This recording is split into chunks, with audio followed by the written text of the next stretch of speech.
Kalvani Purzel, vous êtes climatologue à l'UCL. Un bref rappel de la situation dans laquelle on est par rapport au climat, l'importance de la COP 21. Alors, la température s'est déjà réchauffée de presque 1 degré en moyenne mondiale. Les événements extrêmes augmentent en fréquence ou en intensité, pour certains d'entre eux en tout cas. On sait maintenant, grâce au GIEC, que c'est principalement depuis 1950, suite aux activités humaines et notamment aux émissions de gaz à effet de serre. Et donc l'enjeu de la COP 21, c'est de voir comment, à l'échelle du monde, on peut essayer d'amener ces émissions de gaz à effet de serre à zéro avant la fin du siècle. C'est un grand défi, mais un défi qui vaut la peine pour nos enfants et nos petits-enfants. Alors, qu'est-ce que des experts universités comme ceux de l'UCL peuvent apporter à ce sommet?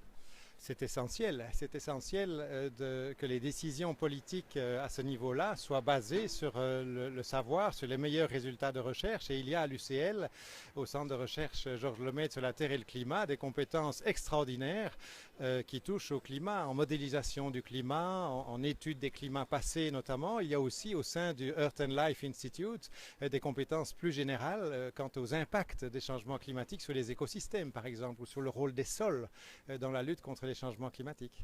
Vous serez présent à la COP 21. Vous êtes confiant? Vous pensez qu'on arrivera à des résultats? Écoutez, ce sera ma 19e COP.